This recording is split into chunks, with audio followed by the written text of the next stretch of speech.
మరి గత 15 రోజులుగా మనం చూస్తూ ఉన్నాం. మేము మా పార్టీకి సంబంధించి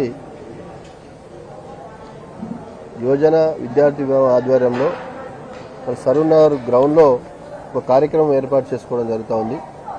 రేపటి డేట్న 18వ తారీఖు నాడు ఉదయం 10 గంటలకు మా పార్టీ పక్షాన బీఆర్ఎస్ పార్టీ పక్షాన ఏర్పాటు చేసుకోవడం జరుగుతూ ఉంది. దీనికి సంబంధించి మేము గతంలోనే స్థానిక రంగారెడ్డి జిల్లా కలెక్టర్ గారికి పర్మిషన్ కోసం అప్లై చేయడం జరిగింది. పర్మిషను మేము 30వ తారీఖు 6వ నెల 2024 పర్మిషన్కి అప్లై చేసినటువంటి డేట్. ఈ యొక్క పర్మిషన్ అప్లై చేసిన తర్వాత వారు ఈ యొక్క గ్రౌండ్ స్పోర్ట్స్ అథారిటీ వాళ్ళ ఆధీనంలో ఉంటుంది కాబట్టి వారికి కూడా కలెక్టర్ గారు ఒక లేఖ రాయడం జరిగింది. వారు అప్రూవ్ చేస్తూ ఈ యొక్క గ్రౌండ్ అయితే స్పోర్ట్స్ అథారిటీ వారికి ఒక లేఖ రాస్తే స్పోర్ట్స్ అథారిటీ వారు మల్కాజ్గిరి సిపి పరిధిలోకి, కమిషనర్ ఆఫ్ పోలీస్ పరిధిలోకి వస్తుంది కాబట్టి వారు మల్కాజ్గిరి సిపి గారికి కూడా ఈ యొక్క స్పోర్ట్స్ అథారిటీ వాళ్ళు రాసిరు. స్వర్ణలత గారు, district youth sports officer Rangareddy district, వారు సిపి గారికి వారు ఏ రోజు అంటే 8/7/2026 8/7 నాడు వారు ఆమోదిస్తూ వారు కూడా వారి పర్మిషన్ కోసం సిపి గారికి ఒక లేఖ రాయడం జరిగింది. తర్వాత సిపి గారి కార్యాలయం నుంచి మా జిల్లా పార్టీ అధ్యక్షులు, మాజీ శాసనసభ్యులు, పెద్దలు గౌరవనీయులు మంచిరెడ్డి కిషన్ రెడ్డి గారి లెటర్ మీద ఈ పర్మిషన్ పెట్టాం కాబట్టి వారి కార్యాలయానికి ఒక ఫోన్ వచ్చింది.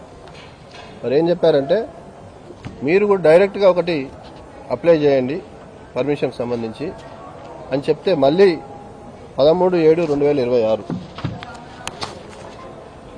మళ్ళీ మంచిరెడ్డి కిషన్ రెడ్డి గారి, మా జిల్లా పార్టీ అధ్యక్షులు గారి లెటర్ మీద మళ్ళీ ఆ రోజున డైరెక్ట్గా సిపి గారికి, స్థానిక డీసీపీ గారికి, ఏసీపీ గారికి కూడా మళ్ళీ మేము పర్మిషన్ కోసం అప్లికేషన్ చేసుకోవడం జరిగింది. ఇది చేసిన తర్వాత గౌరవ సిపి గారి ఆఫీస్ నుంచి మళ్ళీ మాకు ఒక కాల్ వచ్చింది మా డిస్ట్రిక్ట్ ప్రెసిడెంట్ గారి కార్యాలయానికి.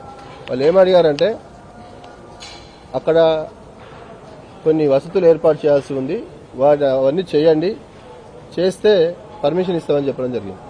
అదేంటంటే రోజు ఒకటి అది వాళ్ళు చెప్పడం కూడా చెప్తారంటే, ఫస్ట్ కలెక్టర్ గారు మేము అప్లికేషన్ పెడితే స్పోర్ట్స్ అథారిటీ వారు కమిషనర్ గారికి రాశారు.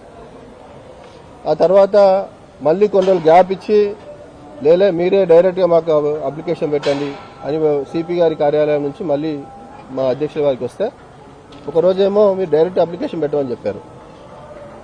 మరొక రోజు మళ్ళీ 2 రోజులు అయిన తర్వాత మళ్ళీ ఏం చెప్పారు, లేదా అక్కడ సీసీ కెమెరాలు పెట్టాలి అని మళ్ళీ ఒక ఫోన్ వచ్చింది. ఓకే సీసీ కెమెరాలు పెడతామని చెప్పేసి అక్కడ సీసీ కెమెరాలకు సంబంధించి ఎవరైతే పెట్టి అతను ఉంటాడో అతని ద్వారా కూడా ఒక లెటర్ ఇవ్వడం జరిగింది. సీసీ కెమెరాకు పెట్టే ఎవరైతే ఉంటారో వారి ద్వారా ఓకే మేము రెడీగా ఉన్నామని చెప్పేసి ఒక లెటర్ తీసుకోవడం జరిగింది. సీసీ కెమెరాలు మేము దానికి సంబంధించినటువంటి కూడా వారికి సిపి గారికి అడ్రస్ చేస్తూ లెటర్ ఇవ్వడం జరిగింది. మళ్ళీ ఒక రోజు 2 రోజుల తర్వాత మళ్ళీ ఏం చేశారు, లేలే ఇది కాదు మీరు అక్కడ టాయిలెట్స్ ఏర్పాటు చేయాలి, పబ్లిక్ టాయిలెట్స్ పెట్టాలంటే మళ్ళీ ఆ టాయిలెట్స్ సంబంధించి ఇక అతనితో కూడా మొబైల్ టాయిలెట్స్ ఏర్పాటు చేసుకుంటామని చెప్పేసి ఒక 15 వారి ద్వారా కూడా మళ్ళీ మేము మళ్ళీ ఒక లెటర్ ఇచ్చాం. తర్వాత మళ్ళీ ఏం చేశారు, ఇవి 2 ఓకే, మరి ఫైర్కి సంబంధించి ఎట్లా అన్నారు. సరే ఫైర్కి సంబంధించి కూడా మేము అన్ని చాలాను కట్టాం. ఇది ఫైర్ డిపార్ట్మెంట్కి సంబంధించి వారి పర్మిషన్ తీసుకున్నాం, చాలాను కూడా కట్టాం ఫైర్కి సంబంధించి అఫీషియల్గానే బ్యాంక్ ద్వారా చాలాను. మళ్ళీ తర్వాత ఏం చేశారు, మీరు పార్కింగ్ ఎక్కడ పెట్టుకుంటారు, పార్కింగ్ సరిపోదు కదా అన్నారు. పార్కింగ్ సంబంధించి గౌరవ శాసనసభ్యులు సుధీర్ అన్న గారు పక్కనే ఉన్న ఒక 5 ఎకరాల స్థలంలో వారితో మాట్లాడి, ఆ ల్యాండ్ లార్డ్తో మాట్లాడి వారితో కూడా survey number 95 survey number 9/A survey number పక్కనే 5 ఎకరాల పార్కింగ్ సంబంధించి వారితో కూడా ల్యాండ్ ఓనర్తో కూడా ఒక లెటర్ ఇవ్వడం జరిగింది. అన్ని ఇచ్చిన తర్వాత కూడా ఇప్పటి వరకు పర్మిషన్ ఇస్తలేదు. మొన్న మా పెద్దలు ఎమ్మెల్యే గారు మన సుధీర్ అన్న గారు సిపి గారికి మాట్లాడితే ఫస్ట్ ఒక 2 రోజులు మాట్లాడినారు, ఇస్తాం సార్ అని చెప్పారు. మళ్ళీ అక్కడ నుంచి ఒక డిఎస్పీ గారు ఒక ఏసీపీ గారు అన్నకు కాల్ చేసి సార్ మేము ఎల్లుండి పర్మిషన్ ఇచ్చేస్తామని చెప్పారు. ఈరోజు ఉదయం నుంచి కూడా సిపి గారు నేను కాల్ చేశాను, స్థానిక మన ఎమ్మెల్యే గారు సుధీర్ అన్న గారు కాల్ చేశారు. మా ఫోన్లు వారు ఎత్తట్లేదు. మరి ఇన్ని పేపర్లు వారు ఏది అడిగితే అది ఇచ్చినాం, డైరెక్ట్ పర్మిషన్ దాంతో పాటు వారు ఇంకోటి అడిగారు మమ్మల్ని, వీటన్నిటికి కూడా గ్రౌండ్కి కానీ మిగతా అన్నిటికీ డీడీ కట్టమంటే కూడా వీటికి కూడా డీడీ కట్టింది. ఆ ఒరిజినల్ పేపర్స్ కూడా ఉన్నాయి, మీకు చూస్తాను నేను. ఇంకో బ్యాంకు ద్వారా కూడా వారు అడిగినటువంటి డీడీలు కూడా కట్టినాం.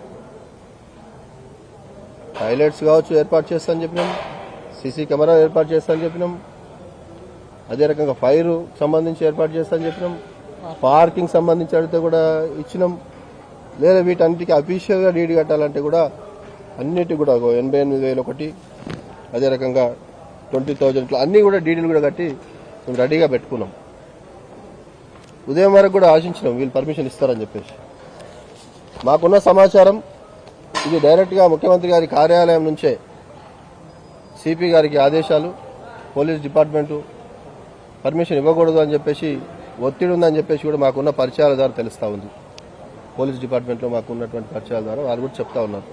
ముఖ్యమంత్రి గారిని మేము అడుగుతా ఉన్నాం ఈరోజు, ముఖ్యమంత్రి గారు గతంలో మీరు ఈ గ్రౌండ్లో పెట్టుకున్నప్పుడు ప్రతిపక్షంలో ఉన్నారు. మీరు ఆనాడు బీఆర్ఎస్ పార్టీ అధికార పక్షంలో ఉన్నప్పటికీ మీరు ప్రియాంక గాంధీ గారిని పిలిచి ఇక్కడ సభ పెట్టుకుంటామంటే బీఆర్ఎస్ పార్టీ మీకు పర్మిషన్ ఇచ్చిందా లేదా అని చెప్పేసి మేము అడుగుతా ఉన్నాం.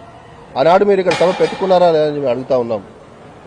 ఆ రోజు మీరు ఎక్కడ సభలు పెట్టుకున్నా చివరికి మా ముఖ్యమంత్రి గారు కేసీఆర్ గారి నియోజకవర్గంలో గజ్వేల్లో సభ పెట్టినా మీకు పర్మిషన్ ఇచ్చినాం మేము.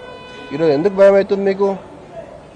నిరుద్యోగ యువత వారి హక్కుల కోసం పోరాడుతూ ఉంటే భయం అవుతుందా? వారి పక్షాన బీఆర్ఎస్ పార్టీ నిలబడదని చెప్పి భయం అవుతుందా? మా నాయకుడు కేటీఆర్ గారు ముఖ్య అతిథిగా రాబోతా ఉన్నారు. మరి మీరు మాట్లాడిన మాటలన్నీ కూడా వారు ఇక్కడ డైరెక్ట్గా విచ్చేసి ప్రత్యక్షంగా మీరు చెప్పినటువంటి ప్రియాంక గాంధీ గారు కానీ మీరు కానీ చెప్పినటువంటి విషయాలన్నీ కూడా ప్రజలకు చెప్తారనే ఉద్దేశంతో ఈ యొక్క మీటింగ్ సభను పర్మిషన్ ఇవ్వకుండా ఇబ్బంది పెడుతున్నారని చెప్పేసి మేము అడుగుతా ఉన్నాం. మీరు ప్రతిపక్షంలో ఉన్నప్పుడు ఎక్కడ సభలు పెట్టినా మేము మా ప్రభుత్వం పర్మిషన్ ఇచ్చింది కదా, మరి ఈరోజు ఎందుకు అడ్డుకుంటా ఉన్నారని చెప్పేసి అడుగుతా ఉన్నాం. మేము డీజీపీ గారు కూడా అడుగుతా ఉన్నాం, డీజీపీ గారు మీరు హైదరాబాద్ కమిషనర్గా పనిచేసినప్పుడు బీఆర్ఎస్ ప్రభుత్వంలో సైబరాబాద్ కమిషనర్గా పనిచేసినప్పుడు మరి మీరు చాలా మీటింగ్లకు ఆనాడు కాంగ్రెస్ పార్టీ మీటింగ్లకు ఇచ్చారా లేదా అని చెప్పేసి మేము అడుగుతా ఉన్నాం. మరి ఈరోజు ఒక బాధ్యత గల ప్రతిపక్ష పార్టీ బీఆర్ఎస్ పార్టీ ప్రజల పక్షాన పోరాడుతున్నటువంటి పార్టీకి పర్మిషన్ ఇవ్వాల్సిన బాధ్యత మీ పైన ఉందా లేదా డీజీపీ గారు అని చెప్పేసి అడుగుతా ఉన్నాం. అమ్మా సిపి గారు, మీరు గతంలో కూడా బీఆర్ఎస్ పార్టీ ఉన్నప్పుడు చాలా ప్రాంతాల్లో పనిచేశారు. మరి ఆనాడు మీరు కూడా పర్మిషన్లు ఇచ్చారు కదా, మరి ఈరోజు మాకెందుకు ఇవ్వట్లేదు అని చెప్పేసి అడుగుతా ఉన్నాము. ముఖ్యమంత్రి గారి కార్యాలయం నుంచి వచ్చినటువంటి ఫోన్తో మీరు పర్మిషన్లు ఆపారా లేదా సమాజానికి చెప్పండి అని చెప్పేసి మేము తెలియజేస్తా ఉన్నాం.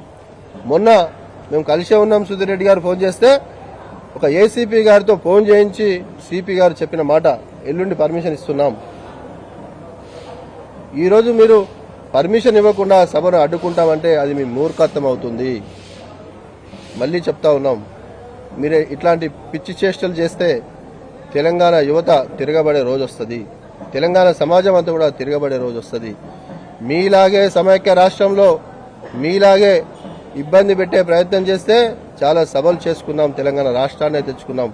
ఈ సభ తప్పకుండా చేసి తీరుతాం. మీరు ఇవ్వకపోతే మాకు న్యాయస్థానాల మీద నమ్మకం ఉంది, న్యాయస్థానాలను ఆశ్రయించడం. మా లాయర్ల బృందం ఇప్పుడు అక్కడ వెళ్తా ఉంది. ఖచ్చితంగా న్యాయస్థానం మీద మాకు నమ్మకం ఉంది, న్యాయస్థానం ద్వారా పర్మిషన్ తెచ్చుకుంటామని చెప్పేసి కూడా తెలియజేస్తా ఉన్నాం. కానీ మీరు చేస్తున్నటువంటి దుర్మార్గాన్ని ప్రజలకు తెలియాల్సిన అవసరం ఉంది. నిరుద్యోగ యువత మీరు ఇస్తామన్నటువంటి హామీలు, మీరు ఇక్కడ నుంచి వేదిక నుంచి చెప్పినటువంటి హామీలు వారు గుర్తు చేస్తా ఉన్నారు. సంవత్సరానికి 2 లక్షల ఉద్యోగాలు, నిరుద్యోగ వృత్తి, స్కూటీలు, ఇంకా చాలా విషయాలు చెప్పారు మీరు. ఈరోజు స్కాలర్షిప్లు ఇవ్వకుండా మీరు విద్యార్థులను ఇబ్బంది పెడతా ఉన్నారు. కాలేజీ యాజమాన్యాలు మాట్లాడితే వారిని అణిచివేసే విధంగా ఈ ముఖ్యమంత్రి గారు మాట్లాడుతూ ఉన్నారు. కానిస్టేబుల్ ఉద్యోగాల కోసం ఒక యువకులపై అడిగితే వెల్డరింగ్ తాగండి అని మాట్లాడతాడు. రైతుల కోసం మాట్లాడితే రక్తం తీస్తానని మాట్లాడతాడు. మరి ఇట్లాంటి ముఖ్యమంత్రి ఈ రాష్ట్రంలో ఉండడం నిజంగా కూడా చాలా బాధాకరం. ఎందుకంటే ఈ రాష్ట్రం సుదీర్ఘ పోరాటం తర్వాత ఎంతో మంది అమరులు త్యాగాల ఫలితంగా రాష్ట్రాన్ని తెచ్చుకున్న తెలంగాణ 10 సంవత్సరాలు కేసీఆర్ గారి నాయకత్వంలో బ్రహ్మాండంగా అభివృద్ధి సంక్షేమంలో ముందుకు తీసుకెళ్లాం. ఈ రోజు ముఖ్యమంత్రి అయిన తర్వాత మనం చూస్తా ఉన్నాం ఏ రకంగా ఈ రాష్ట్ర పరువు తీస్తా ఉన్నాడు. అది ఢిల్లీకి పోయినా గల్లీకి పోయినా రాష్ట్ర పరువు తీస్తూ ఈ ముఖ్యమంత్రి మాట్లాడుతూ ఉన్నాడు. మళ్ళీ కూడా మేము చెప్తా ఉన్నాం, మీరు ఇప్పటికైనా అర్థం చేసుకుని మా సభకు అనుమతి ఇవ్వండి. లేని పక్షంలో ఖచ్చితంగా మాకు న్యాయస్థానాల మీద నమ్మకం ఉంది కాబట్టి అక్కడికి వెళ్తాం. కానీ ఇదే రకమైనటువంటి వైఖరి పోలీసు యంత్రాంగం కానీ ప్రభుత్వంలో ఉన్న అధికారులు కానీ ఎందుకు చెప్తా ఉన్నా నేనంటే, మీరు కూడా గతంలో బీఆర్ఎస్ పార్టీ అధికారంలో ఉన్నప్పుడు పనిచేశారు. ఆ క్రమంలో నేను ఇందాక డీజీపీ గారి పేరు కూడా ఎందుకంటున్నాను, ఆనంద్ గారి పేరు అంటే, వారు సైబరాబాద్ కమిషనర్ గా ఉన్నప్పుడు కూడా చాలా సభలు అన్ని పార్టీలు పెట్టుకుంటే కూడా వారు పర్మిషన్ ఇచ్చాడు. ఆనాడు వారికి ఆ ఫ్రీడమ్ ఉండే. మరి ఈరోజు ముఖ్యమంత్రి గారి ఆఫీస్ నుంచే వారే హోమ్ మినిస్టర్ కూడా కాబట్టి ఫోన్లు చేసి మరి ఒత్తిడి చేసి మిమ్మల్ని ఇవ్వకుండా ఆపితే ఇది మంచి పద్ధతి కాదు, భవిష్యత్తులో కూడా మరి బాగుండదని చెప్పేసి కూడా వారికి హెచ్చరిక జారీ చేస్తా ఉన్నాం. ఈ యొక్క సరూర్ నగర్ వేదిక నుంచి యావత్ తెలంగాణ యువతకు, విద్యార్థులకు, నిరుద్యోగులకు, మేధావులకు అందరికీ కూడా విజ్ఞప్తి చేస్తా ఉన్నాం. రేపు జరగబోయే సభను ఈ కాంగ్రెస్ ప్రభుత్వం ఆపలేదు. ఎట్టి పరిస్థితుల్లో ఈ సభను సక్సెస్ చేసుకుంటాం అని చెప్పేసి కూడా కరాఖండిగా చెప్తా ఉన్నాం. ఈ సభకు సంబంధించినటువంటి మరి అన్ని ఏర్పాట్లు కూడా ఇక్కడ పూర్తయినాయి. మనం చూస్తా ఉన్నాం. మీడియా ద్వారా మీరంతా కూడా సమాజానికి కూడా చూపించాల్సిన విజ్ఞప్తి చేస్తా ఉన్నాం. మీడియా మిత్రులందరినీ కూడా తప్పకుండా ఈ కాంగ్రెస్ పార్టీ ఏదో అనుకుని ఆపుతాము, ఏదో పుల్లలు పెడతామంటే ఆగేది కాదు. ఖచ్చితంగా పర్మిషన్ న్యాయస్థానం ద్వారా, కోర్టుల ద్వారా మేము ఆశ్రయిస్తాం, తెచ్చుకుంటాం, సభను సక్సెస్ చేస్తాం. యావత్ యువతకు కూడా విజ్ఞప్తి చేస్తా ఉన్నాం. దయచేసి రేపు అందరూ కూడా మీ హక్కుల కోసం, మీకు రావాల్సినటువంటి మీకోసం మేము పోరాడుతున్నాం కాబట్టి బీఆర్ఎస్ పార్టీకి మద్దతుగా రేపు అందరూ కూడా విచ్చేసి రేపు ఉదయం 18 తారీఖు శనివారం రేపు ఉదయం 10 గంటలకు సరూర్ గ్రౌండ్కి విచ్చేసి పెద్ద ఎత్తున సక్సెస్ చేయాల్సింది అందరికీ విజ్ఞప్తి చేస్తూ ఈ యొక్క కార్యక్రమానికి గౌరవ బీఆర్ఎస్ పార్టీ వర్కింగ్ ప్రెసిడెంట్ గారు కేటీఆర్ గారు ముఖ్య అతిథిగా రాబోతా ఉన్నారు. రేపు జంట నగరాల యువత కావచ్చు, రాష్ట్రంలోని యువత అంతా కూడా ఇచ్చేసి ఒక సభను విజయవంతం చేయాల్సిందిగా విజ్ఞప్తి చేస్తూ అన్న పెద్దలు శ్రీధరన్న గారు మాట్లాడుతున్నారు.